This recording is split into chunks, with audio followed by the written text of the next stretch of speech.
আমি যাকে বিয়ে করব তাকে 1 টাকাও যৌতুক দিতে পারবো না, কারণ আমার বাবা দুনিয়াতে নাই, আমার মা পারবে না এত টাকা যৌতুক দিতে।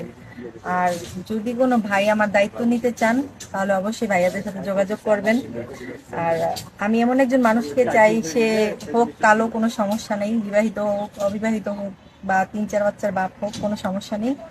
শুধু আমার এমনই একটা চাহিদা, শুধু সে ভালো মনের মানুষ হতে হবে। আপু কেমন আছেন? আলহামদুলিল্লাহ ভালো। আপনার নাম? নাম লিমা। লিমা। আপনার দেশের বাড়ি কোথায়? বিক্রমপুর। বিক্রমপুর। আপনার ফ্যামিলিতে কে কে আছে? আমার বাবা নেই, শুধু 4 বোন, আমরা মা আছি। বাবা নেই, শুধু 4 বোন, তাই না? জি। আচ্ছা, আপনি মূলত আমাদের এখানে আসছেন বিয়ের জন্য। জি আচ্ছা, আপনার সাথে যোগাযোগ করবে কিভাবে?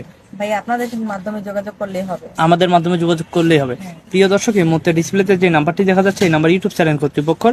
আপনারা যদি লিমা আপুর সাথে যোগাযোগ করতে চান তাহলে লিমা আপুর একটা ছবি স্ক্রিনশট মেরে আমাদের কাছে পাঠিয়ে দিবেন, আমরা আপুর সাথে যোগাযোগ করে দেবো। আপু, নামাজ কালাম পড়া হয়? আলহামদুলিল্লাহ। আচ্ছা, আপনার বয়স যেন কত? আমার বয়স 25। 25 বছর, তাই না? আমাদের ভিডিও তো দেশ এবং দেশের বাইরে থেকে অনেক ভাইরে দেখবে। যাদের 35-40 বছর তারাই বেশি মানে আগ্রহ দেখায় বিয়ে করার জন্য। যদি এরকম কোনো ভাই আপনাকে পছন্দ করে তাহলে তাকে বিয়ে করবেন? অবশ্যই করবো। বিয়ে করবেন। আচ্ছা আপু, ভালো থাকবেন। আসসালামু আলাইকুম।